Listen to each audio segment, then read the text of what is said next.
Did you know microtransactions used to be free? That was a lie. But in today's video, we're going to talk about the evolution of microtransactions and DLC in today's world, from humble beginnings to the grotesque in-your-face beasts they are today. But how did this all start? The year is 1997. A game called Total Annihilation, a real-time strategy game, is the first recorded evidence in history of using DLCs. They added expansion packs with over 75 new units and over 120 new missions, whatever the hell that means, and it was all for free. But this was a PC game, and it was much easier to add DLC to PC games at the time than consoles, for obvious reasons.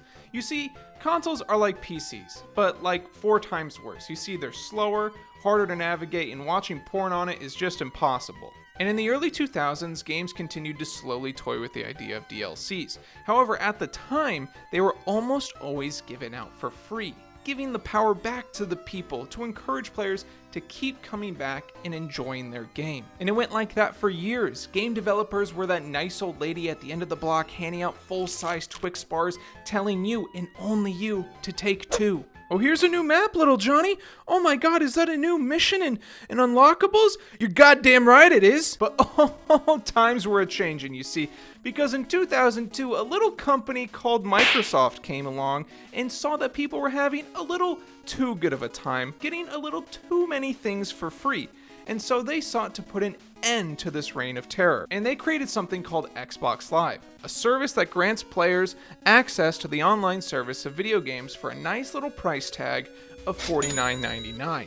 And all of this comes to the head with the release of the Halo 2 multiplayer map packs. This DLC release is the quintessential piece that gives us our modern day look at DLCs, where you are offered some content, in this case several new exciting maps, in exchange for $5. Gone are the days of handing out free shit. That grandma at the end of the block is saying, sorry Johnny, time to make a profit, bitch. And the trend of dono-walling content from gamers continued.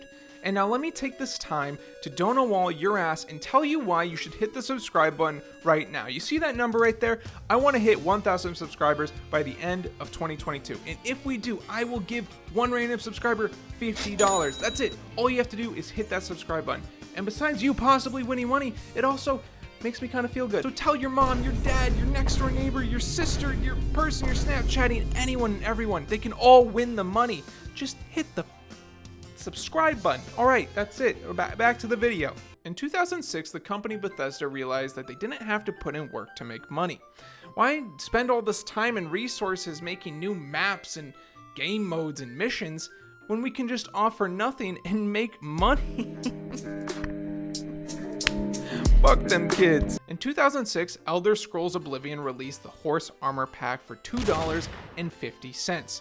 And this pack included horse armor and like a quest. I don't know. Fucking nothing, okay? But the thing is, it's only a single player game cosmetic that you can only show off to your friends at sleepovers so you can remind them how lame they are. And it could have ended there. The brave souls of 2006 could have said, now that's too far. I won't be pickpocketed out of my money for such little return. It would have set a precedent for game publishers and game developers for years to come, letting them know that gamers are not dumb and that we are strong and sexy. But instead, it turns out all the kids from 2006 were a bunch of dumbasses and made the Horse Armor Pack one of the best-selling add-ons Bethesda ever offered. And as time has gone on, DLCs have morphed away from the large pieces of content to more small, fun-sized pieces of content that no one could turn down. And it wasn't until the advent of mobile games was this practice perfected. Mobile games were able to create addictive experiences at the palm of players' hands anywhere they went, and then basically paywall them. Candy Crush literally doesn't let you play their game unless you wait for your lives to regenerate, or you fork over some of that fucking dough, baby. Or maybe you were just about to beat your record in Temple Run and lost. Well, you better pay up some gens because you know your weak ass will never get there again. And so traditional PC and console games tried to think of a way to replicate this. And while some succeeded, others had to think of something else. Introducing the Battle Pass, a temporary progression system that grants you unlockables like cosmetics, emotes, XP boosters, all for the low price of $9.99. Battle passes are cool and awesome. They're like the new gateway drug for kids. Forget about the blow and the hookers. It's all about that premium battle pass. And these battle passes are like the final form of the traditional DLC. It's not just a single skin or mission, it's a collection of them, all hidden under the guise of leveling up and unlocking them. I won't lie, the way they've designed these systems is pretty ingenious.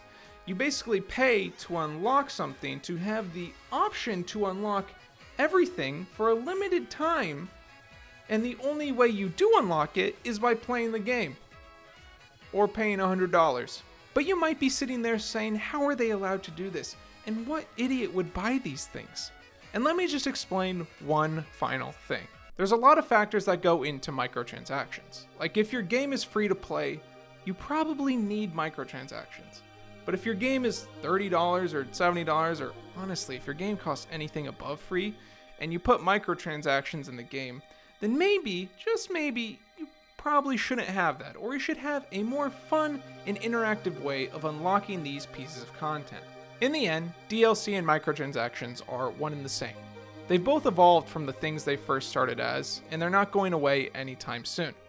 But hopefully they can be brought into games where the player doesn't feel pressured or takes away from the experience of the game itself.